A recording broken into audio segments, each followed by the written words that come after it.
सिर्फ DD news पर।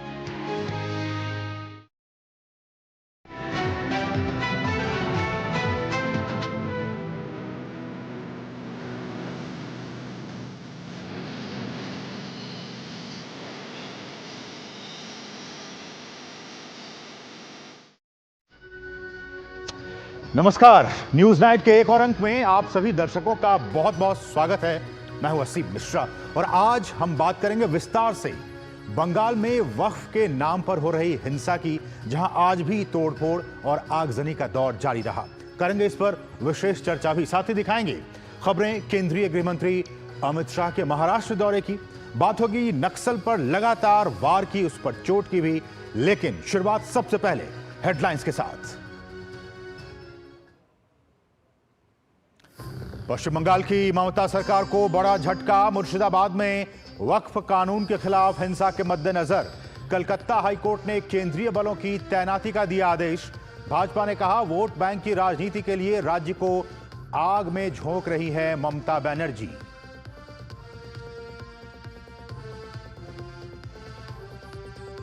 National Herald money laundering मामले में ईडी की बड़ी कार्रवाई। कांग्रेस के नियंत्रण वाले एसोसिएटेड जर्नल्स लिमिटेड की संपत्तियों पर कब्जा लेने के लिए भेजे नोटिस।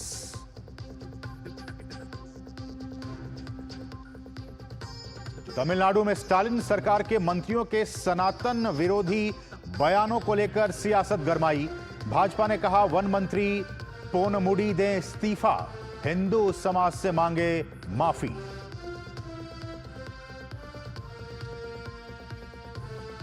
छत्रपति शिवाजी महाराज की पुण्यतिथि पर गृह मंत्री अमित शाह ने महाराष्ट्र के रायगढ़ किले में अर्पित की श्रद्धांजलि। कहा, खुद को आलमगीर कहने वाला औरंगजेब महाराष्ट्र में ही मराठों से हारा और इसी धरती में हुआ दफन। छत्तीसगढ़ के दंतेवाड़ा बीजापुर बॉर्डर पर सुरक्षा बलों की नक्सलवादियों के साथ मुठभेड़ में 3 नक्सलवादी ढेर। दंतेवाड़ा में 8 नक्सलवादियों का आत्मसमर्पण।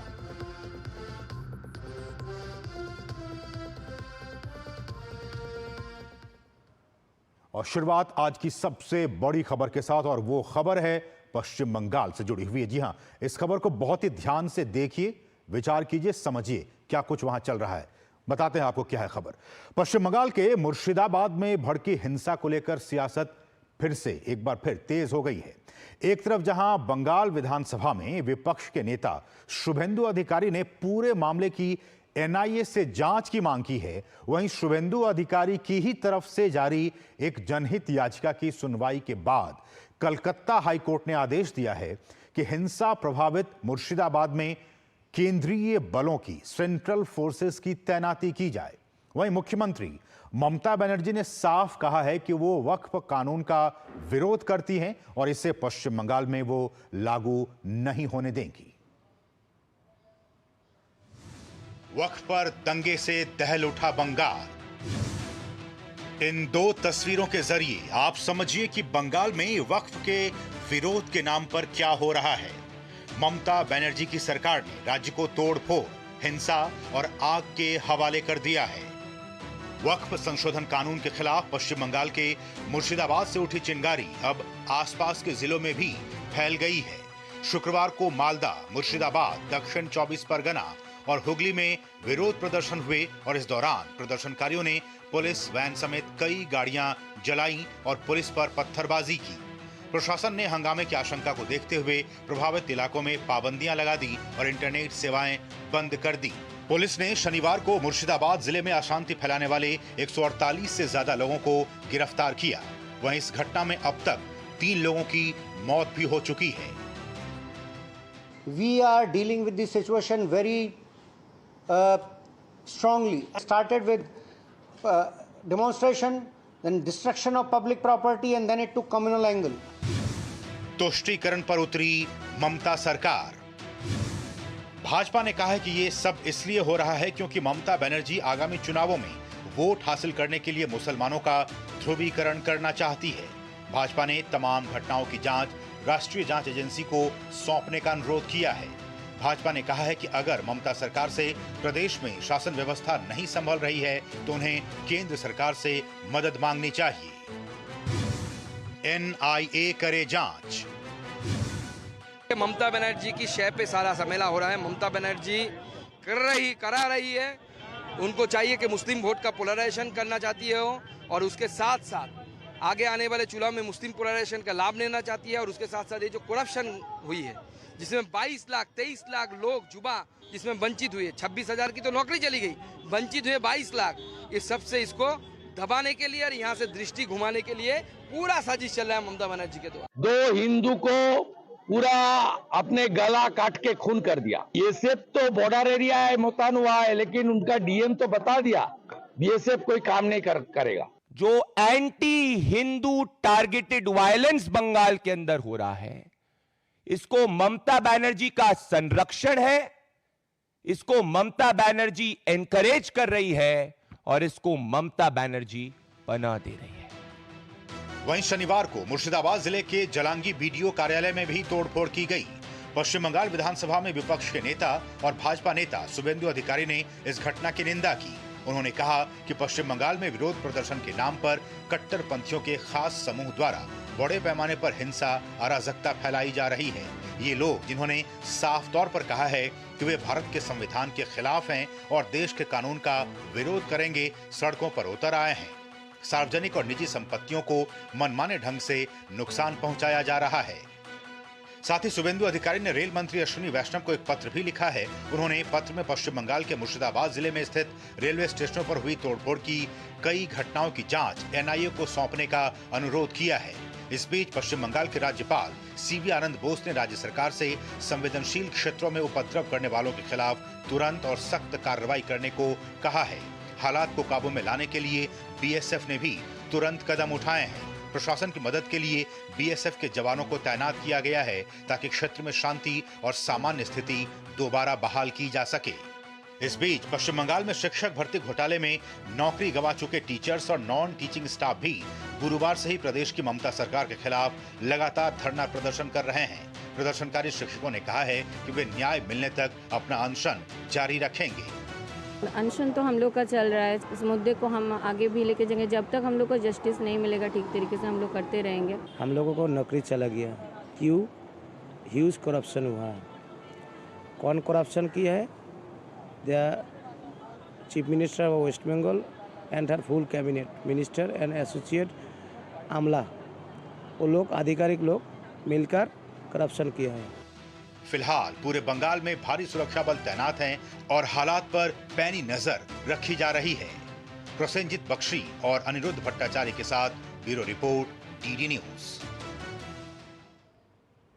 तो क्या वोट बैंक की राजनीति के खातिर ममता बनर्जी की सरकार सांप्रदायिक सौहार्द को बिगाड़ने की कोशिश कर रही है? और आपने देखा 3 लोगों की इस पूरे फसाद में, दंगा फसाद में मौत हो चुकी है, कई लोग घायल हुए हैं, संपत्तियों का काफी नुकसान हुआ है। और ये हम बता रहे हैं आपको बंगाल का रक्त चरित्र क्या है। ये सिर्फ ताजा मामला आज का नहीं है। बीते कई वर्षों से बंगाल का जो एक रक्त चरित्र रहा है, जिसमें कि पॉलिटिकल वायलेंसेस होती हैं, कई लोग उसमें मारे गए हैं, वो हम आपको दिखाते हैं कि क्यों हम कह रहे हैं कि बंगाल का ये रक्त चरित्र है, इस बार भी और इससे पहले भी। 1999 से 2016 के बीच में बंगाल में हर साल औसतन 20 पॉलिटिकल मर्डर्स हुए हैं। ये सरकार की रिपोर्ट आई है और इस रिपोर्ट में सारी बातें कही है कि पॉलिटिकल मर्डर्स जो हैं वो हर साल इस तरह से 20 के एवरेज में हुए हैं। 2014 के चुनावों के बाद जब से भाजपा ने वहां पर अपनी पैठ को और भी मजबूत किया, अपनी पकड़ को मजबूत किया, उसके बाद से तृणमूल और भाजपा के बीच संघर्ष बढ़ा है और इस पॉलिटिकल राइवलरी में कई लोगों की जानें गई हैं। ये समझने और जानने की जरूरत है। 2019 में पश्चिम बंगाल राजनीतिक हत्याओं के मामले में देश में शीर्ष पर। आप सोचिए, पॉलिटिकल मर्डर्स में पश्चिम बंगाल पूरे देश में सबसे नंबर 1 पर रहा। ये स्थिति है पश्चिम बंगाल की। नेशनल क्राइम रिकॉर्ड ब्यूरो यानी NCRB ने 2018 की अपनी रिपोर्ट में इस बात की जानकारी दी थी कि पूरे देश में अगर कोई राज्य पॉलिटिकल मर्डर्स में नंबर 1 पर है तो वो पश्चिम बंगाल है। आगे बढ़ते हैं। देश में होने वाली 54 पॉलिटिकल मर्डर्स में से 12 बंगाल में।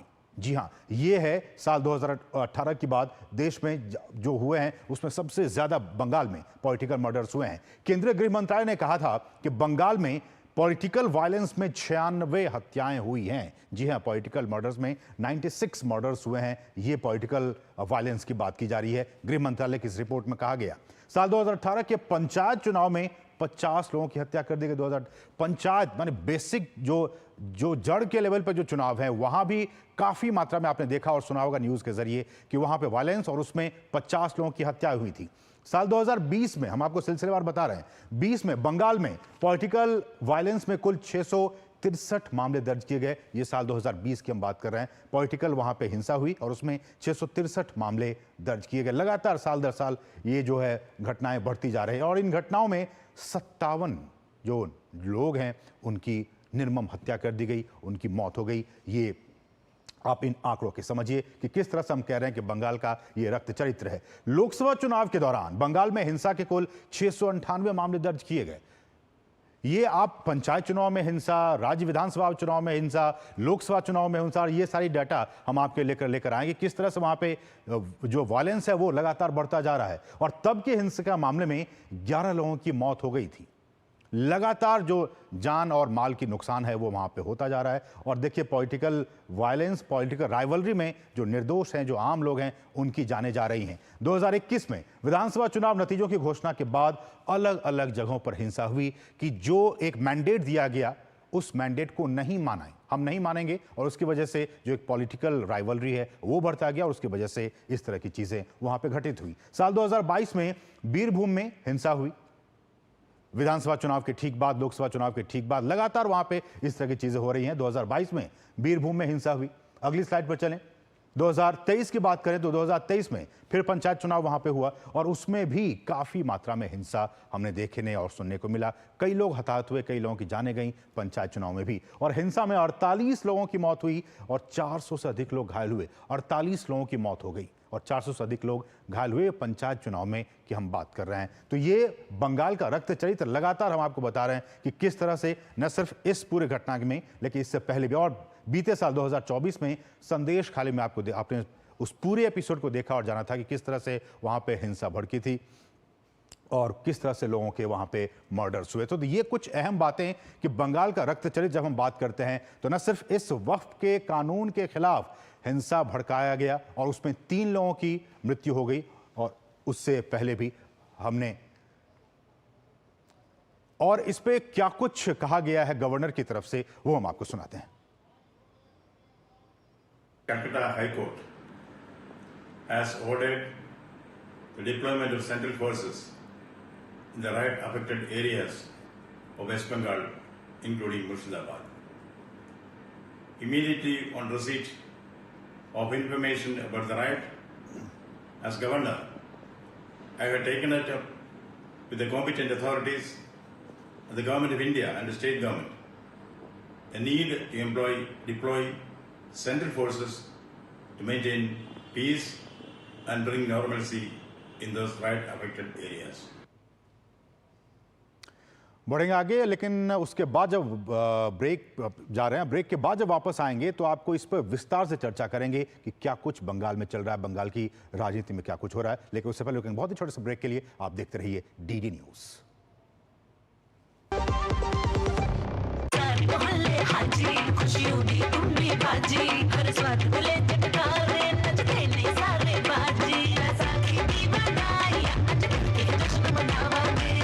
बैसाखी दी लख लख बधाइयां।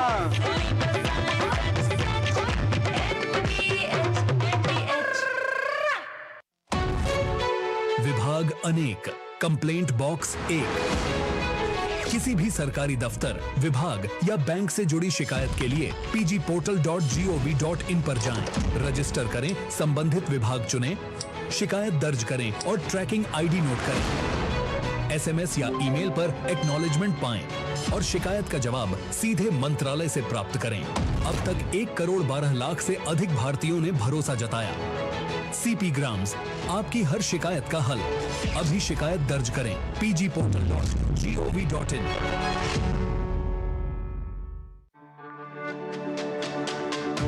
मेरी पसंद, मेरी पसंद, मेरी पसंद, मेरी पसंद, हमारी पसंद, हम सबकी पसंद। मजबूत देश का मजबूत सरिया हो गया स्टील। प्रधानमंत्री श्री नरेंद्र मोदी जी की प्रेरणा से मध्य प्रदेश के मुख्यमंत्री डॉक्टर मोहन यादव के नेतृत्व में मध्य प्रदेश में विक्रमोत्सव 2025 का सफल आयोजन किया जा रहा है, जिसमें 12 से 14 अप्रैल 2025 तक दिल्ली के लाल किले पर माधव दास पार्क में शाम 6 बजे महानाट्य सम्राट विक्रमादित्य का भव्य मंचन किया जाएगा। यशस्वी प्रधानमंत्री का ये ध्येय वाक्य हम सबके लिए पाथवे के रूप में काम कर रहा है, विरासत से विकास की ओर। इसलिए 12, 13, 14 अप्रैल को महानाट्य का मंचन किया जाएगा, हमारे अतीत के गौरवशाली नायकों को जनता के सामने लाने के लिए। इससे अच्छा कौन सा अवसर हो सकता है। आइए इन अद्भुत पलों के साक्षी बने। जो लक्ष्य चुना था समझ आने लगा है। GLA यूनिवर्सिटी, उच्च लक्ष्य की निश्चित प्राप्ति। और आज का जो हमारा चर्चा का विषय है, जो विशेष है, वो भी इसी पर है। जैसा कि हमने आपको बताया कि बंगाल में एक बार फिर से हिंसा का दौर जारी है और इस बहुत ही महत्वपूर्ण विषय पर बंगाल में एक बार फिर हिंसा का दौर, वक्फ कानून के विरोध में जो वहां पे हिंसा का दौर जारी है। 3 लोगों की मृत्यु हो गई है, मौत हुई है, निर्मम हत्याएं हुई हैं और कई लोग घायल हुए हैं। और इसी पर आज हम चर्चा करने वाले हैं और इसलिए हमारा आज का विशेष बंगाल में फिर हिंसा का दौर। 3 बहुत ही खास मेहमान इस पर चर्चा करने इस वक्त हमारे साथ मौजूद हैं। हमारे साथ प्रत्युष सिंह जी हैं जो कि प्रवक्ता हैं बंगाल भाजपा से। प्रत्युष जी, आपका बहुत बहुत स्वागत। हमारे साथ संजय चक्रवर्ती जी हैं जो कि नेता हैं TMC से। संजय जी, आपका भी बहुत बहुत स्वागत। और हमारे साथ एक वरिष्ठ पत्रकार हैं प्रकाश चंदालिया जी। प्रकाश जी, आपका भी बहुत बहुत स्वागत। शुरुआत संजय जी मैं आप ही से करना चाहूंगा। ये हिंसा, 3 लोगों की निर्मम हत्या कर दी गई है और संदेश, एक पीस मैसेज देने की कोशिश की जा रही है ममता बनर्जी की तरफ से कि आप शांति बनाए रखें, बावजूद ये जानते हुए कि वही ममता बनर्जी इस पूरे मामले को लेकर राज्य में लोगों के बीच में झूठ, अफवाह और भ्रम फैलाने का काम किया था और उसके बाद वो शांति का संदेश दे रही हैं। सबसे पहले जो 3 लोग मारे गए हैं उनको हमारी तरफ से एक श्रद्धांजलि हम देना चाहते हैं जी। और इसकी जांच होगी कि ये लोग किसके द्वारा मारे गए, कौन थे ये लोग जिन्होंने इनकी हत्या की है। ये इसकी जांच का विषय है और ये जांच होगी भी। दूसरी बात ये है कि कोई भी राज्य, मैं ये नहीं कह रहा ये बंगाल के, हम कह रहे हैं कोई भी राज्य, इस देश का कोई भी नहीं चाहता कि उसके देश में, उसके राज्य में किसी भी तरह के कोई इस तरह के हिंसा बढ़े जिससे कि सरकार की बदनामी हो। तो लेकिन ये तो सर बंगाल में हम देखते ही आ रहे हैं, न सिर्फ इस केस में बल्कि हमने दिखाया भी सिलसिलेवार तरीके से। साल दर साल हर चुनाव में हर एक चीज के बाद वहां पे घटनाएं होती हैं, लोग मारे जाते हैं। मैं इसीलिए मैं आ रहा हूँ ना, उसी पे आ रहा हूँ कि आखिर ये घटनाएं करवा कौन रहा है, करता कौन है। मैं तो यही देखता हूँ, सरकार आपकी है ना, जाता है। TMC की सरकार है, ममता बनर्जी की सरकार है। तो TMC क्यों कराएगी? TMC ने तो जो है 2011 से लेके हम 150 पॉलिटिकल माइलेज के लिए, ये विपक्ष का कहना है कि TMC सिर्फ और सिर्फ पॉलिटिकल माइलेज के लिए ये सारे मर्डर्स करवाती है। आंसर तो ले लीजिए ना, मुझसे भी तो ले लीजिए आंसर। 2011 में 185 सीट थे, 2016 में हम 211 पे आ गए और 2000 जो है आपकी जो 21 में थे हम 223 पे पहुंच गए। और सबसे बड़ी चीज जो है हम आगे बढ़ रहे हैं, लोकसभा में भी हम जो है अब तो 30 सीटों पे हम पहुंच चुके हैं। तो मुझे एक चीज बताएं संजय जी कि TMC की तरफ से क्यों अफवाह फैलाया गया कि इससे जमीनें छिन जाएंगी, मस्जिदों को हड़प लिया जाएगा, ये सारी बातें की गई TMC की तरफ से और अब वही आपके मुख्यमंत्री शांति का पैगाम दे रही हैं। मुझे लगता है कि आपने फिर प्रधानमंत्री का जो है स्पीच लोकसभा में नहीं सुना कि आपके मंगलसूत्र छीन लेंगे, आपके वो भैंस छीन लेंगे, आपके मकान छीन लेंगे, आपके ये जो है रोजगार छीन लेंगे।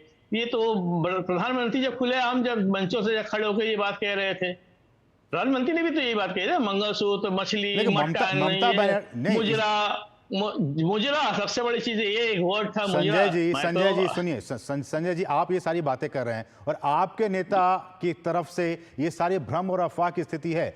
आपके एक मंत्री, TMC के एक मंत्री ने खुद इस बात को स्वीकार किया कि CM ऑफिस से उनके पास फोन आया और जब उन्होंने देखा कि इतनी तादाद में वहां पे भीड़ है तो वो काफी खुशी हुई ममता बनर्जी।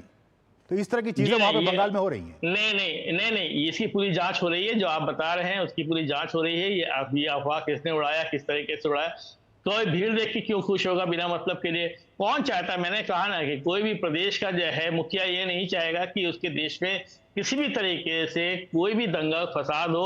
लेकिन हो रहा है ना संजय जी, हो तो रहा है। आप ही के मंत्री कह रहे हैं कि हम 50,000 लोगों को इकट्ठा करेंगे, कोलकाता को जाम कर देंगे। ये धमकी दी जा रही है। कौन रहा है? नहीं, ये करवा कौन रहा है? अब ये देखिए हमारे यहाँ पे भी 2000 शोभा यात्रा निकली कलकत्ता हाईकोर्ट ने सर अभी कुछ देर पहले कलकत्ता हाईकोर्ट ने क्या आदेश दिया? कलकत्ता हाईकोर्ट ने साफ कहा कि मुर्शिदाबाद में केंद्रीय बलों की तैनाती की जाएगी। स्थिति इतनी खराब है टीएमसी की सरकार में कि ये कहना पड़ा हाईकोर्ट को कि केंद्रीय बलों की तैनाती की जाएगी। देखिए, पहली बात तो ये है, जब बांग्लादेश से सटा हुआ हमारा प्रदेश है, कहीं ना कहीं किसी तरीके से इस तरह की समस्या आती है, पहली चीज। दूसरी बात ये है कि हमने 2000 यात्राएं, शोभा यात्राएं हमने निकालने दिया ना, निकला ना शोभा यात्रा, शांतिपूर्ण ढंग से शोभा यात्रा निकला। यहाँ तो बहुत सारी ऐसी जगह पे जहाँ पे छत पे नमाज नहीं पढ़ने दी जाती है। ये दोगलापन की राजनीति किस बात के लिए, कौन करता है? आप खुद ही बताइए। तो एक धर्म को हम जो है उसको हजारों लाखों करोड़ों लोगों को लेकर के निकलने की बात करते हैं। मैं प्रत्युष जी को लाना चाहूंगा। प्रत्युष जी, आप बताएं, ये कह रहे हैं कि इस तरह की दोगली राजनीति का काम बीजेपी कर रही है, दूसरी पार्टीज कर रही हैं, लेकिन स्थितियां तो कुछ और वहां पे दिखाई दे रही हैं। 3 लोगों की मौत हुई है, मर्डर्स हुए हैं, बाप बेटे का गला को रेत कर उनका मर्डर किया गया है।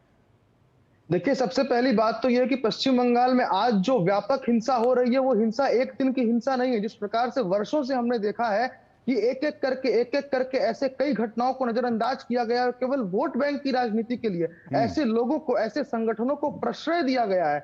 आज उसी तुष्टीकरण की राजनीति का परिणाम है कि पश्चिम बंगाल की पुलिस पूर्णतः असमर्थ है किसी भी प्रकार के भीड़ को कंट्रोल करने में। पश्चिम बंगाल की पुलिस स्वयं मार खा रही है, 15 पुलिसकर्मी इंजर्ड हैं और स्थिति आज ये है कि कोर्ट को कहना पड़ा है कि केंद्रीय बल के अलावा यहाँ पर कोई दूसरा रास्ता नहीं है। लेकिन बहुत ही शर्मनाक बात है, मैं कहना चाहता हूं कि तृणमूल के प्रवक्ता यहाँ पर बैठकर वोट गिन रहे हैं और सीट गिन रहे हैं कि 2011 में हमें कितना मिला और 21 में हमें कितना मिला और 16 में कितना मिला था। वो ये नहीं कह रहे हैं कि आज 2 लोगों को, बाप और बेटे दोनों को, हरि गोविंद दास और चंदन दास, उनकी आत्मा को शांति मिले। उन्हें आज कितनी नृशंसता के संग मार दिया गया, नरसंहार किया गया और घंटों तक उनका शव उनके घर पर पड़ा हुआ था और उनको अस्पताल ले जाने के लिए, मॉर्ग ले जाने के लिए, पुलिस स्टेशन तक ले जाने तक के लिए कोई व्यवस्था नहीं थी, क्योंकि पुलिस पूरी तरह लाचार हो गई है। आज आप देखिए, हम शुरू से कह रहे हैं कि पश्चिम बंगाल बारूद के ढेर पर जी रहा है। जिस प्रकार से तृणमूल कांग्रेस के सरकार में मंत्री सिद्दीकुल्ला चौधरी रास्ते पर उतर के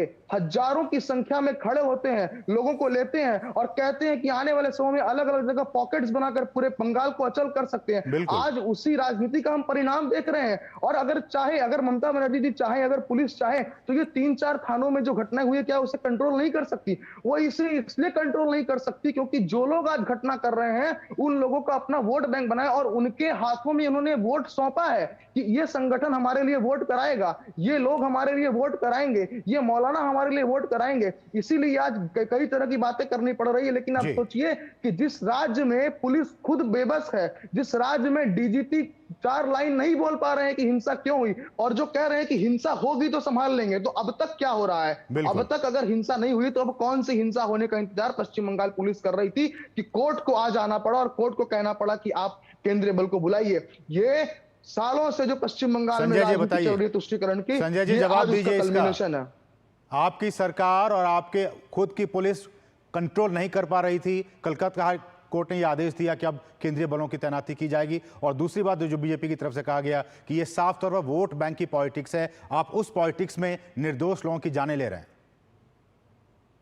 मुझे लगता है कि बीजेपी के प्रवक्ता ने मेरी बात सुनी नहीं कि हमने पहले ही उनको श्रद्धांजलि दिया था, और ये आपने भी सुना होगा। उनको क्लियर कर दीजिए कि मैंने सबसे पहले उनको श्रद्धांजलि दी थी। संजय जी, ये कैसी श्रद्धांजलि से कोई समाधान नहीं आता। आप सरकार में बैठे हैं, आप सरकार में बैठे हैं, आप विपक्ष में नहीं बैठे हैं। आपके कारण हिंसा हो रही है, आपके कारण पश्चिम बंगाल में आज हिंसा हो रही है, आपके कारण 2 निर्दोष लोग मारे गए, आपके कारण मुर्शिदाबाद अचल है, आपके कारण प्राइवेट प्रॉपर्टी से लेकर पब्लिक प्रॉपर्टी को तोड़ दिया गया, आपके कारण आगजनी हो रही है और आप बैठकर श्रद्धांजलि दे रहे हैं। आपको शर्म आनी चाहिए जब आपको एक्शन लेना है, श्रद्धांजलि दे रहे हैं। बहुत अच्छी बात, बहुत अच्छी बात, बहुत अच्छी बात। सीधे तौर पर आप मजाक उड़ा रहे हैं, आप बहुत अच्छी बात है, मजाक उड़ा रहे हैं, बड़ी अच्छी बात कर रहे हैं, बहुत अच्छी बात मजाक उड़ा रहे हैं, बहुत अच्छी बात कर रहे हैं, बहुत अच्छी बात कर रहे हैं आप, बहुत अच्छी बात कर रहे हैं, बहुत अच्छी बात कर रहे हैं। नहीं, बहुत अच्छी बात कर रहे हैं। श्रद्धांजलि दे रहे हैं। मणिपुर में कहाँ चले गए थे? मणिपुर के समय आप लोग कहाँ चले गए थे? मणिपुर के समय कहाँ चले गए थे? डबल इंजन की सरकार, डबल इंजन की सरकार मणिपुर आज तक कर्फ्यू लगा हुआ है। आज तक वहाँ प्रधानमंत्री नहीं गए, आज तक वहाँ पे जो है आज स्थिति मुद्दे नहीं है। मुद्दे की बात कर रहा हूँ मैं आपसे, क्या वहाँ की हिंसा नहीं है? और आज जो वहाँ की हिंसा नहीं है? मुर्शिदाबाद में जो हो रहा है वो कोई आइसोलेटेड घटना नहीं है, ये पूरे पश्चिम बंगाल का प्रतिबिंब है। मैं नेशनल मीडिया से निवेदन करना चाहूंगा कि आप समझे कि मुर्शिदाबाद में जो हो रहा है वो पूरे बंगाल में होने वाला है। ऐसी प्लानिंग इन लोगों ने की है। ये जो सारे रेडिकल संगठन है, रेडिकल संगठनों को तृणमूल कांग्रेस का समर्थन प्राप्त है। बिना सरकार के समर्थन के पश्चिम बंगाल में ऐसी घटना नहीं हो सकती। बिना सरकार के समर्थन से पूरे इलाके को अचल नहीं किया जा सकता। बिना सरकार के समर्थन से मुर्शिदाबाद में संजय जी, चूंकि आप सत्ता में हैं, आपकी पार्टी सरकार सत्ता में है, आप सुन लीजिए क्या कह रहे हैं, बीजेपी क्या कह रही है, आप वो सुनते रहिए। आप इस तरह से दोनों झगड़ा करेंगे, कोई बात समझ में नहीं आ रही है। प्रत्युष जी बताइए क्या कह रहे हैं और फिर इसका रिस्पॉन्ड कीजिएगा संजय जी। किसी भी प्रकार की घटना यदि राज्य में हो रही है, अगर रेडिकल संगठन अपनी मनमानी पर उतर आए हैं और रेडिकल संगठनों को, रेडिकल लोगों को, रेडिकल फंडामेंटलिस्ट को पुलिस कंट्रोल नहीं कर पा रही है, इसका मतलब है कि वो जानती है कि यह सरकार उसके विरुद्ध कोई कार्रवाई नहीं करेगी। ठीक है संजय जी, संजय जी जवाब दीजिए, संजय जी इसका जवाब दीजिए। नहीं हो पा रही है, किसी भाई हिम्मत नहीं है पश्चिम बंगाल में, क्यों? रेडिकल लोगों को कंट्रोल नहीं कर पा रही है वहां की पुलिस प्रशासन, बताइए। मैं अभी उसी बात को लेकर के हूं, जब पश्चिम बंगाल देश है पूरा, तो क्या हम मणिपुर की बात क्यों नहीं करें? अभी आज पश्चिम बंगाल आप टीएमसी के नेता हैं, मैं चर्चाएं हुई हैं, आपने भी किया है, हमने भी किया है, ये वाटर नहीं चलेगी। बंगाल में रही है, बंगाल की चर्चा हो रही है, बिल्कुल रहूंगा, ये वाटर नहीं चलेगी। मणिपुर पर चर्चा हुई है, हमने किया है, नहीं चर्चा हुई है, और बातों पर जवाब दिया है। ऐसा कोई प्रश्न नहीं जिस पर हम भागे हैं, ऐसा कोई प्रश्न नहीं है मणिपुर को लेकर हमने कहा हो कि क्यों नहीं कंट्रोल में, क्यों नहीं कंट्रोल में, क्यों नहीं कंट्रोल में, क्यों नहीं कंट्रोल में, जो डबल इंजन की सरकार में क्यों कंट्रोल में नहीं है? क्यों नहीं क्यों नहीं कंट्रोल कर पा रहे? क्यों नहीं मुर्शिदाबाद में पब्लिक से लेकर प्राइवेट प्रॉपर्टी को जो ध्वंस किया गया, वहां पर इकोनॉमी से लेकर, ठीक है आप दोनों सब रिक्वेस्ट है कि आप लोग हमारे साथ वरिष्ठ पत्रकार जुड़े हुए हैं, मैं आऊंगा प्रत्युष जी आपके पास आ रहा हूं, लेकिन हमारे साथ प्रकाश जी भी जुड़े हुए हैं, वरिष्ठ पत्रकार हैं। प्रकाश जी, आपने टीएमसी को भी सुना, आपने बीजेपी को भी सुना, दोनों की अपनी अपनी बातें हैं। किस तरह से आप देखते हैं, क्या बंगाल में लॉ एंड ऑर्डर की स्थिति बिल्कुल बिगड़ चुकी है और ममता सरकार कंट्रोल में नहीं कर पा रही, एक सवाल, और दूसरा, क्या ये सारी चीजें जो हो रही हैं, क्या वोट बैंक पॉलिटिक्स है इसके पीछे सारी वजह? असीम जी, मुझे ऐसा लगता है कि कहीं ना कहीं पश्चिम बंगाल सरकार में राजनीतिक इच्छा शक्ति की कमी है। संजय बाबू को पहले चरण में हमने सुना, और ये वर्तमान में जो घटनाएं हो रही हैं, जो बंगाल विस्फोटक स्थिति से गुजर रहा है, उस पर अपनी नाकामियों पर वो स्वीकार करने के बजाय वो अपनी पार्टी के विधायकों की संख्या गिना रहे थे कि 2011 में कितनी सीटें आई, 16 में कितनी आई, 21 में कितनी आई। चलो मानते हैं और आपको इस बात की बधाई है कि आपको इतनी सारी सीटें, इतना सारा बहुमत है, लेकिन आप इस बात को मत भूलिए कि आपकी सरकार में कहीं ना कहीं राजनीतिक इच्छा शक्ति की कमी है, पॉइंट नंबर 1। और पॉइंट नंबर 2, कि अभी भाजपा के प्रवक्ता ने कहा रेडिकल शक्तियों की बात, मैं इस बात से स्वीकार करूंगा कि ममता बनर्जी की पार्टी के नेता बार बार समय समय पर अपने पार्टी के अल्पसंख्यक समुदाय के जो लोग हैं उनको उकसाते रहते हैं अपने बयानों से। सिद्दीकुल्ला चौधरी का बयान संजय बाबू आपको याद होगा, हुमायूं कबीर का बयान आपको याद होगा, ये दोनों, एक आपकी पार्टी का मंत्री है, एक आपकी पार्टी का विधायक है। और दूसरी बात, जिस मुर्शिदाबाद में ये दंगे हुए हैं वहां पर 67% मुसलमानों की आबादी है, मात्र 33% लोग जो हैं वो हिंदू हैं। और ममता बनर्जी का वर्षों पहले का, असीम जी, ये बयान हमें नहीं भूलना चाहिए, जब उन्होंने कहा था कि दूध देने वाली गाय की लात खानी पड़ती है, और ये दूध देने वाली जो गाय है वो दूध नहीं जहर उगल रही है, और पूरे पश्चिम बंगाल को पूरे देश में बदनाम कर रही है, और ये सरकार नाकाम है। आज हाई कोर्ट ने, छुट्टी का दिन था, स्पेशल डिवीजन बेंच लगी है, शुभेंदु अधिकारी का मामला था, उसने, कोर्ट ने सत्तारूढ़ पार्टी के वकील को समय दिया आधा घंटा चिंतन करने के लिए, और उसके बाद ये कहा है कि अब संजय बाबू इस बात को स्वीकार नहीं करेंगे, लेकिन सच्चाई यह है कि कोर्ट ने यह टिप्पणी की है कि बंगाल में जो कुछ हो रहा है उसे हम आंख मूंद कर नहीं रह सकते। इस बात को आप स्वीकार करिए कि कोर्ट के संज्ञान में है कि मामला कितना गंभीर है। आप अपनी पार्टी के विधायकों की संख्या को लेकर बैठे रहिए। पूरे बंगाल को आपने जलाकर रख दिया है। आज पूरे बंगाल में तनाव का माहौल है और जिस तरीके से घर से निकाल करके एक ही परिवार के पिता और पुत्र को मारा जा रहा है, निर्लज्ज सरकार को सोचना चाहिए कि इस प्रकार से, और पूरे पश्चिम बंगाल में शायद ही कोई ऐसा जिला होगा जहां पर अवैध बम बनाने के कारखाने नहीं चल रहे होंगे। बार बार ऐसी घटनाएं होती हैं, बच्चे इसमें शामिल हैं। संजय जी, लोगों की क्या ये इस तरह की चीजें पॉलिटिकल, आप क्यों संरक्षण दे रहे हैं? आपकी सरकार पॉलिटिकल संरक्षण दे रही है इस तरह के असामाजिक तत्वों को और इस तरह के असामाजिक कार्यों को? देखिए, पहली बात तो ये है, मैंने शुरुआत में कहा था, मैं फिर संजय जी, दूसरी बात यह भी है कि जब संसद की तरफ से, समझिए इस बात को, कि जब संसद की तरफ से कोई कानून बन जाता है तो उसके बाद राज्यों के पास कोई ये चॉइस नहीं है कि हम इसको लागू करेंगे या नहीं करेंगे। ये अब उनको मानना ही पड़ेगा। इस बात को भी आप समझिए। देखिए, संसद में बहुत सारे कानून बने। कृषि कानून बना था, वापस होना पड़ा, विरोध किया, लोगों ने वापस किया। ड्राइवरों के लिए कानून बना, वापस किया, वापस लिया ना इन लोगों ने। 2000 का नोट चलाया था, वो वापस लिया। ऐसा नहीं है कि संसद ने पारित कर दिया तो पत्थर इसके की लकीर पीछे हो का जो चुकी है। पॉलिटिकल विल है उसमें कोई ईमानदारी दिखाई नहीं दे रही है। मैं वही आने तो दीजिए। उस सरकार ने इसको पास करवाया है जो खुद ही बहुमत में नहीं। 240 सीटें हैं, उसने पास करवाया हुआ है, बहुमत तो खुद ही नहीं हुआ। अपने जो है, जो बैसाखी वाली सरकार के साथ जो है ये उसको पास करा रही है। सबसे बड़ी चीज ये है कि उस सरकार ने पास कराया जिसके पास एक भी मुस्लिम एमएलए नहीं है, एक मुस्लिम मंत्री नहीं है, एक मुस्लिम एमपी नहीं है। संसद में कोई मुसलमानों के हित में, मुस्लिम भाइयों के हित में ये फैसला लिया गया इस कानून के जरिए। नहीं, ताज्जुब की बात है, ऐसी कौन सी सरकार है, नोटबंदी सुन लीजिए, वो तो लग जाएगी, उसमें कोई दुख वाली बात नहीं है। मैं बोलना चाहता हूँ कि जब नोटबंदी हुई थी, कहा था कि काला धन वापस आएगा, 99.97% वापस। आज बंगाल के पॉलिटिक्स में रहते हैं ना संजय जी, आज बंगाल के पॉलिटिक्स पे बात करते हैं। नहीं, मैं उसी बात को लेकर के ही बात कर रहा हूँ कि ऐसा कानून कैसे बनाते हैं कि किसी को पसंद नहीं आती है। कृषि कानून बनाया, कृषि को पसंद नहीं आया, सबको पसंद आ रही है सर, सबको पसंद आ रही है। सबने, मुस्लिम समुदाय के लोगों ने इसकी प्रशंसा की है। प्रशंसा आ रही, उस प्रशंसा सभी लोग करते हैं। कृषि कानून की भी बड़ी प्रशंसा हुई थी, बहुत प्रशंसा हुई थी, लेकिन आखिर में क्या हुआ, वापस तो हुआ ना। तो ऐसा नहीं है कि केवल जो है सरकार ने पारित कर दिया तो सबको पसंद आएगी। जब आंदोलन करने का हक सबको है, लेकिन हिंसा करने का हक किसी को नहीं। आंदोलन हमारा फंडामेंटल राइट्स है। आपकी ताकत का पता चलता है, दुकान में घुसकर संरक्षण लेती है।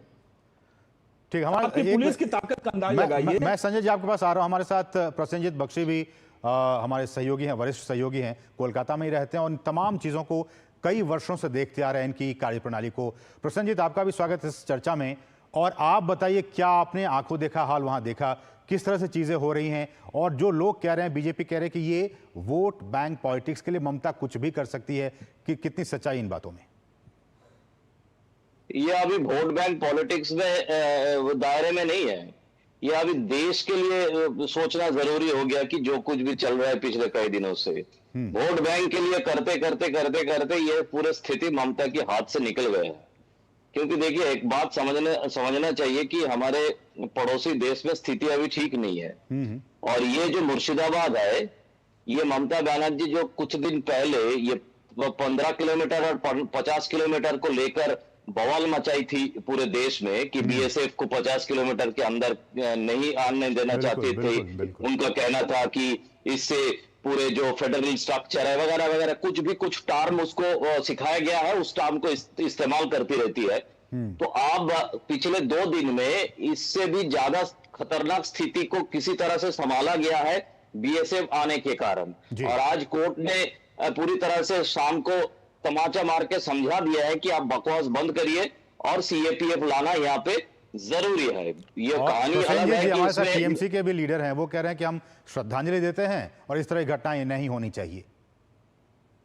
उनकी ही सरकार है, उनको प्रोटेक्ट करना चाहिए था। देखिए, मैं 35 साल से ममता के साथ हूं, मैं जानता हूं कि क्या राजनीति है, क्या राजनीति नहीं है, और इनको सबको मुझे पहचानना चाहिए पहले, उसके बाद तृणमूल के बारे में बात करना चाहिए। ये 2 दिन से जो कुछ भी हो रहा है ना, मैं इसमें सिर्फ पत्रकारिता नहीं, एक बंगाल के नागरिक के हिसाब से बात कर रहा हूं, क्योंकि हर वक्त ये पत्रकार होना हमारे लिए संभव नहीं है।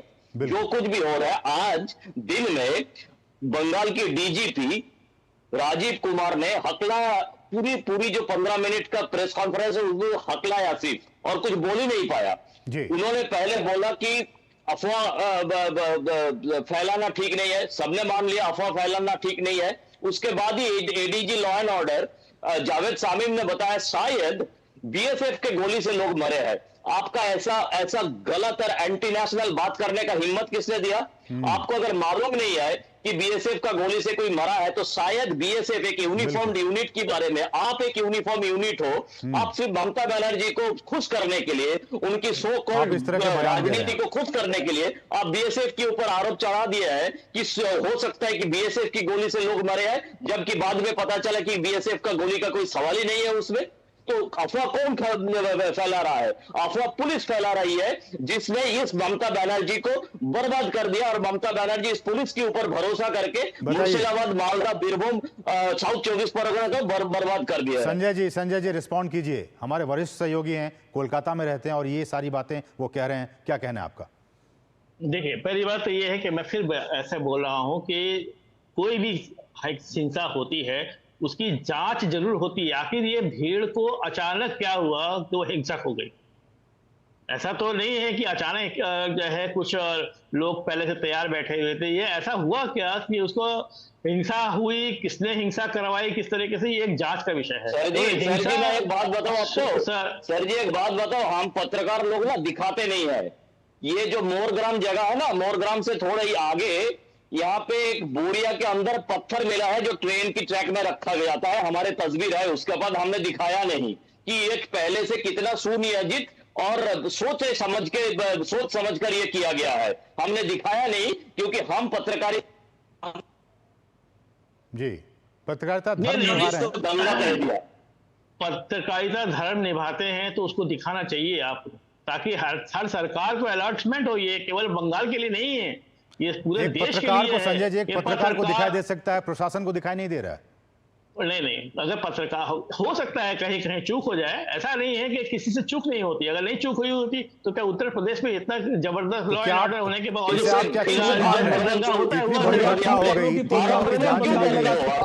करोड़ों का संपत्ति का नुकसान हुआ और आप इसे चूक मान रहे हैं? नहीं, देखिए, पहली बात तो ये चूक नहीं, ये जो भी यहाँ पे संपत्ति के नुकसान हुआ, करीब 150 लोगों की गिरफ्तारी हुई है और उनसे भी वसूला भी जाएगा। ऐसा नहीं किसी को छोड़ दिया जाएगा, वसूली भी होगी, यही लोगों से वसूली होगी, इन्हीं लोगों से वसूली होगी। जान की कीमत तो हम लोग किसी के लिए कुछ कर नहीं सकते, लेकिन जो हुआ वो संजय जी, एक और बात, उनका क्या कसूर? 25,000 जो शिक्षक हैं वो अपनी नौकरी के लिए धरने पर बैठे हैं, बजाय कि उनको सांत्वना देने के, उनकी नौकरी को वापस दिलाने के, आपकी सरकार, आपकी पुलिस उन पे लाठी और डंडे बरसा रही है। नहीं, मैंने ममता दीदी ने पहले ही कहा था, हम शिक्षकों को किसी भी तरीके से बेरोजगार नहीं होने देंगे। ये तो पहले ही हो गए ना 25,000। नहीं, उसका पूरा रास्ता निकाला जाएगा। किसी भी तरीके, किसी को भी जो है इस तरीके से छोड़ा नहीं जाएगा। सबको जो है, भ्रष्टाचार हुआ ना सर, भ्रष्टाचार तो हुआ है ना। देखिए, ये तो सामने जो कुछ भी है वो सामने आपको पता है, सारी चीजें पता है। और ये मैं बता दे रहा हूँ, ये जितने भी शिक्षित लोग हैं, इनको कहीं ना कहीं किसी तरीके से इनको न्याय मिलेगा। प्रसेनजीत ये कह रहे हैं कि न्याय मिलेगा, सरकार गंभीर है, क्या कहना है आपका? आप तो वहां पे हैं, किस तरह से देख रहे हैं वहां पे जो चीजें हो रही हैं? पहले ममता बनर्जी को ये सलाह कोई दे कि हर बातों पर मैं इस फैसला को मानता नहीं हूं, मैं ये कानून को मानता नहीं हूं, ये सब बातें बोलना एक शपथ लिया हुआ किसी चीफ मिनिस्टर को शोभा नहीं देता। ये बोलना बंद करे, पहली बात तो ये है। दूसरी बात यह है कि ये जो 25,500 शिक्षकों का नौकरी गई है, ये वापस मिलना संभव नहीं है, जस्ट संभव नहीं है। इनको किसी दूसरे तरीका से ममता बनर्जी बरगलाने की कोशिश कर रही है। पहले इनको नेताजी इंडोर स्टेडियम में बुलाकर झूठ बोली है उन्होंने। उसके बाद कल शिक्षा मंत्री ब्रात्य बसु ने कुछ तृणमूल कांग्रेस की जाने हुए माने हुए जो शिक्षक है, वो नेता है, उन लोगों को बुलाकर झूठ फैलाने की और इन जो आंदोलन कर रहे हैं उनके बीच में दरार पैदा करने की कोशिश की है। हर कोई यही कह रहा है कि ममता सरकार को इन 25,000 शिक्षकों के मामले को जोर शोर से उठाना चाहिए था, इनको न्याय दिलाना चाहिए था और इनकी आवाज को दबाकर वक्फ कानून पर जो एक भ्रम और अफवाह की स्थिति है उसको फैलाने का काम किया जा रहा है, बजाय कि इन शिक्षकों के इनको न्याय दिलाने के लिए। समय इतना ही है। आप सभी का बहुत बहुत शुक्रिया। संजय जी आपका बहुत बहुत शुक्रिया, प्रत्युष जी आपका बहुत बहुत शुक्रिया, प्रकाश जी आपका बहुत बहुत शुक्रिया और प्रसन्नजीत आपका भी बहुत बहुत शुक्रिया इस कार्यक्रम में, इस चर्चा में हमारे साथ शामिल होने के लिए। बढ़ेंगे आगे और यहाँ रुकें एक बहुत ही छोटे से ब्रेक के लिए। आप देखते रहिए डीडी न्यूज़।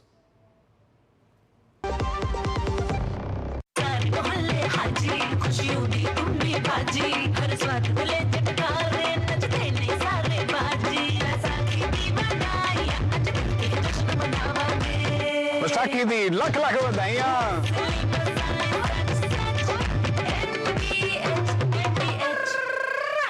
खुशखबरी आप जैसे युवाओं के लिए भारत सरकार की एक शानदार स्कीम है। इसमें सरकार युवाओं को विभिन्न सेक्टर्स में देश की टॉप कंपनीज में इंटर्नशिप करने का मौका दे रही है। इस स्कीम का लाभ 21 से 24 साल के युवा उठा सकते हैं जो फुल टाइम एजुकेशन या एम्प्लॉयमेंट में नहीं है। प्राइम मिनिस्टर इंटर्नशिप स्कीम, आपके सपनों की उड़ान।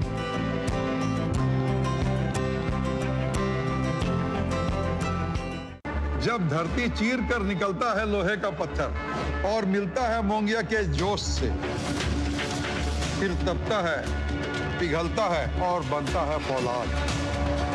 अब होता है सरिया सारी खूबियों के साथ। मोंगिया स्टील, मजबूत देश का मजबूत सरिया। जो लक्ष्य चुना था समझ आने लगा है। GLA यूनिवर्सिटी, उच्च लक्ष्य की निश्चित प्राप्ति। और ब्रेक के बाद आपका फिर से स्वागत है। बढ़ेंगे दूसरी अहम खबरों की तरफ। नेशनल हेराल्ड की बात की जाए तो national Herald money laundering case में ED यानी कि प्रवर्तन निदेशालय ने बड़ी कार्रवाई की है। प्रवर्तन निदेशालय ने बताया है कि उसने 661 करोड़ रुपए की अचल संपत्ति पर कब्जे के लिए नोटिस जारी किया है, जिसे उसने कांग्रेस नियंत्रित एसोसिएटेड जर्नल्स लिमिटेड के खिलाफ धन शोधन मामले की जांच में कुर्क किया था। ये मामला कांग्रेस पार्टी से जुड़े नेशनल हेराल्ड अखबार से संबंधित है और इसमें वित्तीय अनियमितताओं के आरोप हैं। ED के बयान के मुताबिक उसने बीते शुक्रवार 11 अप्रैल को दिल्ली में ITO स्थित हेराल्ड हाउस, मुंबई के बांद्रा इलाके में स्थित परिसर और लखनऊ में विश्वेश्वर नाथ मार्ग स्थित AJL बिल्डिंग पर ये नोटिस चस्पा किए हैं। ये नोटिस उन इलाकों के लिए है जहां AJL की संपत्तियां स्थित हैं। और ये सारा केस क्या है, ये नेशनल हेराल्ड का, वो हम आपको सिलसिलेवार तरीके से बताते हैं ग्राफिक्स के जरिए कि जवाहरलाल नेहरू ने साल 1938 में 5000 स्वतंत्रता सेनानियों के साथ मिलकर नेशनल हेराल्ड अखबार शुरू किया था, लेकिन साल 2008 में इसका प्रकाशन बंद कर दिया गया। नेशनल हेराल्ड का संचालन एसोसिएट जर्नल करता था। AJL पर जवाहरलाल नेहरू का मालिकाना हक नहीं था क्योंकि उसे शुरू करने में 5000 स्वतंत्रता सेनानी भी शामिल थे। अखबार पर 90 करोड़ रुपए का कर्ज था जो चुकाया नहीं गया। साल 2010 में एक नई company young Indian private limited बनाई गई। यंग इंडियन को कांग्रेस ने 90 करोड़ का लोन ट्रांसफर कर दिया और एसोसिएट जर्नल ने भी अपना सारा शेयर नई कंपनी को दे दिया। बदले में यंग इंडियन ने AJL को 50 लाख रुपए दिए। साल 2012 में बीजेपी के नेता सुब्रमण्यम स्वामी ने राहुल गांधी और सोनिया गांधी के खिलाफ शिकायत दर्ज कर धन के आपराधिक दुरुपयोग का आरोप लगाया। सुब्रमण्यम स्वामी ने कहा कि पार्टी के पैसों से AJL का लोन खरीदने के लिए साल 2010 में यंग इंडियन कंपनी की स्थापना की गई। इस कंपनी में सोनिया गांधी और राहुल गांधी की 76% की हिस्सेदारी है और 12% शेयर मोतीलाल वोरा और ऑस्कर फर्नांडीज के पास थे। स्वामी ने अपनी शिकायत में 2000 करोड़ रुपए की कंपनी को सिर्फ 50 लाख रुपए में खरीदने को लेकर भी सवाल उठाए। उन्होंने कहा कि महज 50 लाख रुपए खर्च कर 90 करोड़ की वसूली कर ली गई। 2014 में ED ने मनी लॉन्ड्रिंग के शक के कारण इस केस की जांच शुरू की। सुप्रीम कोर्ट ने सोनिया और राहुल के खिलाफ चल रहे मामलों की सुनवाई पर रोक लगाने से इनकार कर दिया। ED ने आरोप लगाया है कि यंग इंडियन और AJL की संपत्तियों का इस्तेमाल 18 करोड़ रुपए के फर्जी दान, 38 करोड़ रुपए के फर्जी अग्रिम किराए और 29 करोड़ रुपए के फर्जी विज्ञापनों के रूप में अपराध की आगे की आय अर्जित करने के लिए इसका इस्तेमाल किया गया। इस केस में सोनिया गांधी, राहुल गांधी, मोतीलाल वोरा, ऑस्कर फर्नांडिस, सैम पित्रोडा और सुमन दुबे को आरोपी बनाया गया है। और हमारे साथ हमारे सहयोगी नीरज सिंह इस पर अधिक जानकारी के साथ हमारे साथ मौजूद हैं। नीरज, अब ED ने यह कहा है कि हम ये जो नोटिस चस्पा किया गया है, हम अब इस पूरे संपत्ति को हम अपने कब्जे में लेने जा रहे हैं, क्या इसका मतलब निकाला जाए? देखिए, इसका मतलब साफ है असीम। आप देखें कि 2023 में ईडी ने इन संपत्तियों को कुर्क किया था और ये दिल्ली में आप देखें तो आईटीओ स्थित नेशनल हेराल्ड का ऑफिस है। इसके अलावा लखनऊ में एक संपत्ति है और मुंबई में बांद्रा में एक संपत्ति है।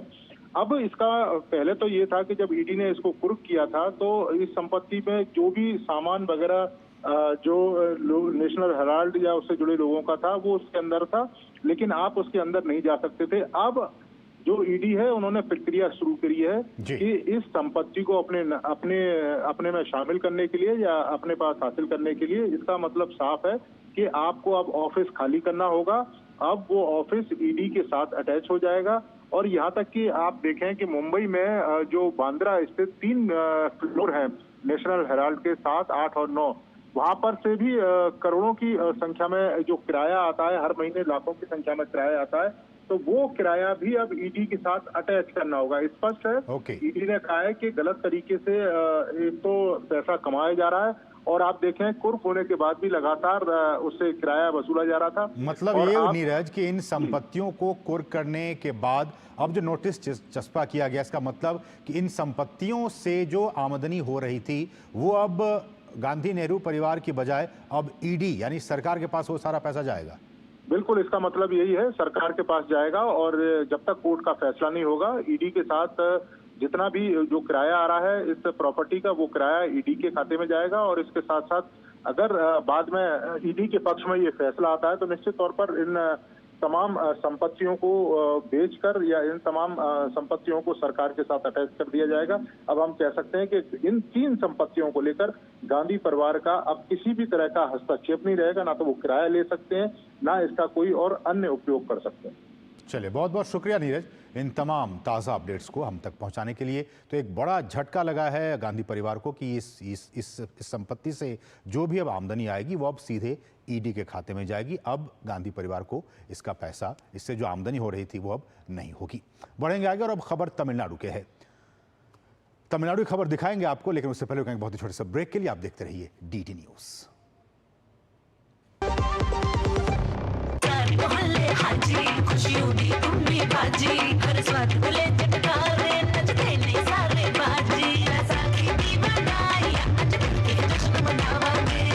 बैसाखी दी लख लख बधाइयां।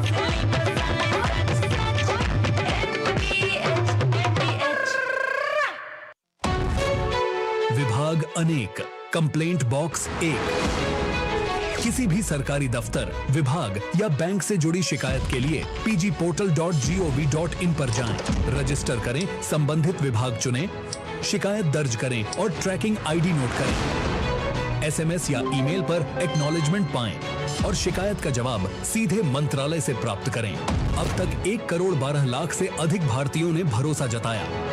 सीपी ग्राम्स, आपकी हर शिकायत का हल। अभी शिकायत दर्ज करें pgportal.gov.in।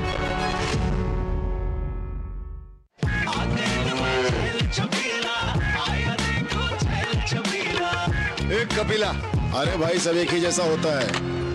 ये लो साधारण पशु आहार।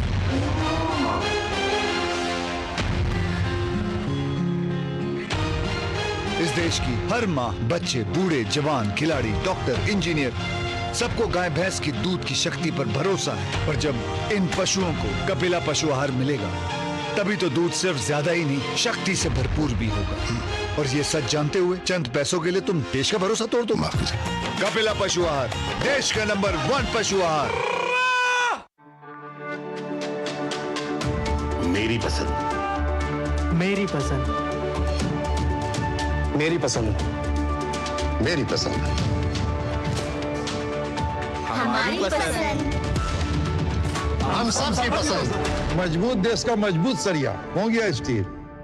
प्रधानमंत्री श्री नरेंद्र मोदी जी की प्रेरणा से मध्य प्रदेश के मुख्यमंत्री डॉक्टर मोहन यादव के नेतृत्व में मध्य प्रदेश में विक्रमोत्सव 2025 का सफल आयोजन किया जा रहा है, जिसमें 12 से 14 अप्रैल 2025 तक दिल्ली के लाल किले पर माधव दास पार्क में शाम 6 बजे महानाट्य सम्राट विक्रमादित्य का भव्य मंचन किया जाएगा। यशस्वी प्रधानमंत्री का ये ध्येय वाक्य हम सबके लिए पाथवे के रूप में काम कर रहा है, विरासत से विकास की ओर। इसलिए 12, 13, 14 अप्रैल को महानाट्य का मंचन किया जाएगा, हमारे अतीत के गौरवशाली नायकों को जनता के सामने लाने के लिए। इससे अच्छा कौन सा अवसर हो सकता है। आइए इन अद्भुत पलों के साक्षी बने। जो लक्ष्य चुना था समझ आने लगा है। GLA यूनिवर्सिटी, उच्च लक्ष्य की निश्चित प्राप्ति। और ब्रेक के बाद आपका फिर से स्वागत है और अब बात करेंगे तमिलनाडु की। तमिलनाडु सरकार के वन मंत्री और DMK नेता के पोनमुडी ने एक बार फिर सनातन धर्म के प्रतीक चिन्ह तिलक को लेकर एक अभद्र टिप्पणी की है। उन्होंने एक सार्वजनिक सभा में तिलक की तुलना शारीरिक संबंध से जोड़ते हुए चुटकुले सुनाए। इस सभा में महिलाएं भी मौजूद थीं। उनकी इस टिप्पणी से तमिलनाडु की राजनीति में रार छिड़ गई है। केंद्रीय गृह मंत्री अमित शाह ने शनिवार को रायगढ़ में कहा कि छत्रपति शिवाजी महाराज सिर्फ महाराष्ट्र तक ही सीमित नहीं बल्कि पूरे देश के लिए प्रेरणा के स्रोत हैं। खुद को आलमगीर कहने वाले औरंगजेब की हार महाराष्ट्र में हुई थी और उसकी कब्र भी यही है। अमित शाह शनिवार को रायगढ़ में। बहुत ही छोटे से ब्रेक के लिए आप देखते रहिए DD न्यूज।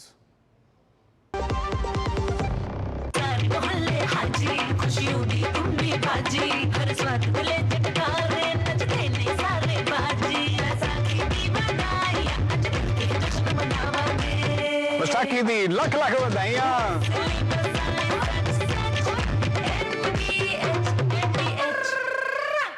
बिहार से मुंबई की फिल्मी चकाचौंध तक के सफर में मुझे कई लोगों के साथ काम करने का तजुर्बा हुआ। उनसे कुछ न कुछ सीखने का मौका मिला। ऐसे ही सीखने, तजुर्बा हासिल करने और प्रगति का मौका लेकर आई है prime minister internship scheme. Internship की ये दुनिया फिल्म के सेट की तरह है। हर दिन एक नई कहानी, हर काम एक नई चुनौती। जल्द से जल्द अप्लाई करें। प्राइम मिनिस्टर इंटर्नशिप स्कीम, आपके सपनों की उड़ान। जो लक्ष्य चुना था समझ आने लगा है। GLA यूनिवर्सिटी, उच्च लक्ष्य की निश्चित प्राप्ति। प्रधानमंत्री श्री नरेंद्र मोदी जी की प्रेरणा से मध्य प्रदेश के मुख्यमंत्री डॉक्टर मोहन यादव के नेतृत्व में मध्य प्रदेश में विक्रमोत्सव 2025 का सफल आयोजन किया जा रहा है, जिसमें 12 से 14 अप्रैल 2025 तक दिल्ली के लाल किले पर माधव दास पार्क में शाम 6 बजे महानाट्य सम्राट विक्रमादित्य का भव्य मंचन किया जाएगा। यशस्वी प्रधानमंत्री का ये ध्येय वाक्य हम सबके लिए पाथवे के रूप में काम कर रहा है, विरासत से विकास की ओर।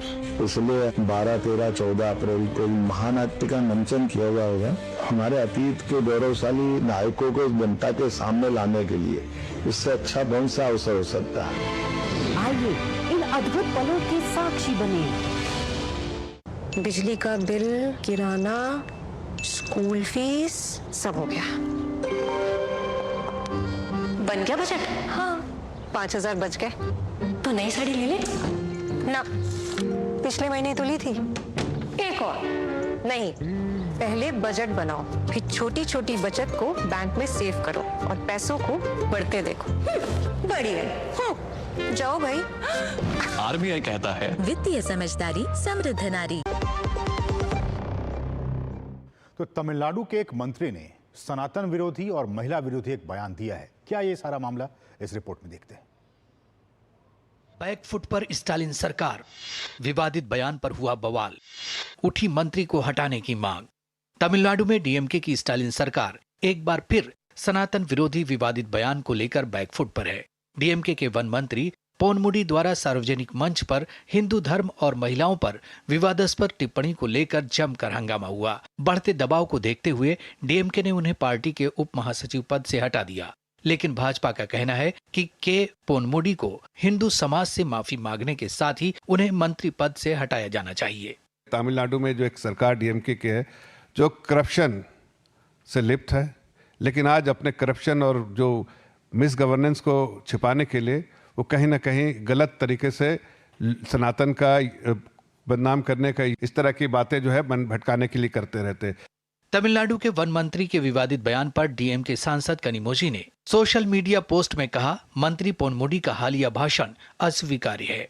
भाषण का कारण चाहे जो भी हो, ऐसी अभद्र टिप्पणी निंदनीय है। भाजपा का आरोप है कि डीएमके पोनमुडी को पार्टी के पद से हटाकर केवल दिखावा कर रही है। They are simply doing a eyewash by saying that he is removed from a party post. Srimati Kanimozhi as a woman should demand the resignation of Mr. Ponmudi from the cabinet of the DMK government because he attacked Hindu temples and, Hindu faith and women. And the state emblem of Tamil Nadu is a Gopuram. It is, reflects our Tamil culture and, faith in Hinduism. And why does he still continue as a minister? केंद्रीय गृह मंत्री अमित शाह ने शुक्रवार को तमिलनाडु की यात्रा के दौरान डीएमके सरकार को भ्रष्टाचार और सनातन विरोधी मुद्दे को लेकर जमकर घेरा। गृह मंत्री अमित शाह ने कहा कि डीएमके के राज में तमिलनाडु में भ्रष्टाचार अपनी चरम सीमा पर पहुंच चुका है। हर विभाग में भ्रष्टाचार हो रहा है और उसका खमियाजा उठाना पड़ रहा है तमिलनाडु की आम जनता को। अमित शाह ने इस दौरान सत्तारूढ़ डीएमके पर भाषा के नाम पर और सनातन विरोध के नाम पर राजनीति करने का आरोप लगाया। अमित शाह ने कहा कि सत्तारूढ़ डीएमके पार्टी सनातन विरोधी है और वो सनातन के ऊपर लगातार आपत्तिजनक बयान देते रहे हैं।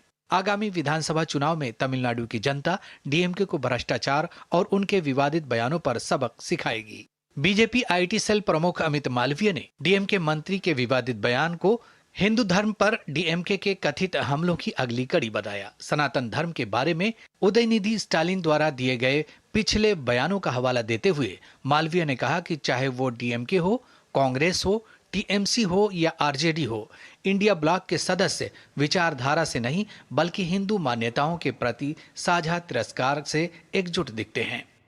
Bureau report, DD news. बढ़ेंगे आगे। केंद्रीय गृह मंत्री अमित शाह शिवाजी महाराज की 345वीं पुण्यतिथि पर महाराष्ट्र के रायगढ़ किले में पहुंचे। उन्होंने शिवाजी महाराज को श्रद्धांजलि अर्पित की। इससे पहले उन्होंने पचाड़ में शिवाजी महाराज की माता जीजाबाई को पुष्पांजलि अर्पित की। केंद्रीय गृह मंत्री ने कहा कि शिवाजी महाराज महाराष्ट्र तक सीमित नहीं है, उनकी एकता की विरासत देश के लिए प्रेरणा स्रोत है। गृह मंत्री अमित शाह ने शनिवार को रायगढ़ में कहा कि छत्रपति शिवाजी महाराज सिर्फ महाराष्ट्र तक ही सीमित नहीं बल्कि पूरे देश के लिए प्रेरणा के स्रोत हैं। खुद को आलमगीर कहने वाले औरंगजेब की हार महाराष्ट्र में हुई थी और उसकी कब्र भी यही है। अमित शाह शनिवार को रायगढ़ में शिवाजी महाराज की 354वीं पुण्यतिथि समारोह में शामिल हुए।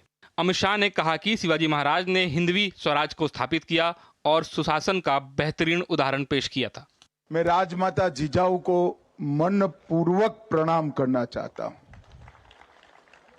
क्योंकि मैंने शिव चरित्र को पढ़ा है। जिजाऊ ने छत्रपति को न केवल जन्म दिया, उनको स्वराज, स्वधर्म और स्वभाषा का पुनरुद्धार करने की प्रेरणा भी जिजाऊ ने दी। एक बाल शिवा को, समग्र देश को स्वतंत्र कराने का विचार भी जिजाऊ ने दिया और एक बाल शिवा को हिंदवी स्वराज के संस्थापक बनाने का विचार भी जिजाऊ ने दिया। अमित शाह ने कहा कि शिवाजी महाराज का मतलब संकल्प, समर्पण और स्वराज है। उन्होंने साथ ही कहा कि देश भर के युवाओं को इस प्रेरणा स्थल पर आना चाहिए। मैं उस व्यक्ति के ऐतिहासिक राज्यसभा में खड़ा हुआ था जिसने हिंदुस्तान के कण कण में स्वधर्म के लिए, स्वभाषा के लिए, स्वराज के लिए मरने की एक अमर जिजीविषा पैदा करने का काम किया। चारों ओर आदिलशाही, मुगलशाही, निजामशाही से घिरा हुआ ये महाराष्ट्र हिंदवी स्वराज में बदल गया और कुछ ही सालों में यहां से अटक से कटक तक, बंगाल तक, दक्षिण में तमिलनाडु तक, गुजरात समेत समग्र देश को स्वराज का स्वप्न सफल होता हुआ दिखाई पड़ा। अमित शाह ने कहा कि शिवाजी ने अपना पूरा जीवन स्वराज और स्वधर्म के लिए समर्पित किया। उन्होंने आदिल शाही और निजाम शाही से घिरे महाराष्ट्र को हिंदू स्वराज में बदलने का ऐतिहासिक काम किया। Bureau report, DD news. और अब एक नजर दिन भर की कुछ और महत्वपूर्ण खबरों पर फटाफट अंदाज में। आप देखिए इन खबरों को और मुझे और हमारी पूरी टीम को दीजिए अनुमति। नमस्कार। जम्मू कश्मीर के किश्तवाड़ में मुठभेड़ में सुरक्षा बलों को बड़ी सफलता मिली है। भारतीय सेना, जम्मू कश्मीर पुलिस और सीआरपीएफ की संयुक्त टीमों ने किश्तवाड़ के घने जंगलों में 3 आतंकवादियों को मार गिराया। सुरक्षा बलों ने जिन 3 आतंकियों को मार गिराया है उनमें जैश ए मोहम्मद का आतंकी सैफुल्लाह भी शामिल है। सुप्रीम कोर्ट ने तमिलनाडु सरकार और राज्यपाल के मामले में ऐतिहासिक फैसला लिया। सुप्रीम कोर्ट ने कहा कि राज्यपाल की तरफ से भेजे गए बिल पर राष्ट्रपति को 3 महीने के भीतर फैसला लेना होगा। गौरतलब है कि अभी तक आर्टिकल 201 के तहत राष्ट्रपति की ओर से बिल पर फैसला लिए जाने की कोई समय सीमा निर्धारित नहीं थी। सेना प्रमुख जनरल उपेंद्र द्विवेदी ने पश्चिमी सीमाओं पर भारतीय सेना की वज्र कोर का दौरा किया। उन्होंने ये दौरा अपनी परिचालन तैयारियों का आकलन करने के लिए किया। भारत और अफ्रीकी देशों के बीच समुद्री सहयोग को बढ़ावा देने के लिए पहला बहुपक्षीय अभ्यास अफ्रीका इंडिया की मैरीटाइम एंगेजमेंट AIKEYME 13 से 18 अप्रैल 2025 तक आयोजित किया जाएगा। इसमें भारत और तंजानिया सह मेजबान होंगे, जबकि Comoros, Djibouti, Kenya, Madagascar, Mauritius, Mozambique, Seychelles और दक्षिण अफ्रीका भाग लेंगे। भारतीय रिजर्व बैंक द्वारा जारी ताज़ा आंकड़ों के मुताबिक 4 अप्रैल को समाप्त सप्ताह के दौरान भारत का विदेशी मुद्रा भंडार $10.8 बिलियन बढ़कर $676 बिलियन से अधिक हो गया। विदेशी मुद्रा भंडार में वृद्धि दर्ज करने वाला ये लगातार 5वां सप्ताह है। भारत में ट्रीमैन के नाम से मशहूर दरिपल्ली रामैया गारू का निधन हो गया है। वन क्षेत्र में इनकी पहल और प्रकृति के प्रति इनके गहरे प्रेम के लिए केंद्र सरकार ने इन्हें वर्ष 2017 में पद्मश्री अवार्ड से सम्मानित किया था। प्रधानमंत्री नरेंद्र मोदी ने ट्रीमैन ऑफ इंडिया दरिपल्ली रामैया गारू के निधन पर शोक व्यक्त किया। देश भर में शनिवार को श्री हनुमान जन्मोत्सव मनाया गया। इस पावन मौके पर भक्त भगवान हनुमान जी के दर्शन और पूजन के लिए मंदिरों में भारी संख्या में पहुंचे। इस अवसर पर अयोध्या स्थित श्री राम जन्मभूमि और हनुमानगढ़ी के मंदिर को विशेष रूप से सजाया गया। भक्ति के रस में डूबे श्रद्धालुओं ने जय श्री हनुमान के नारे लगाए।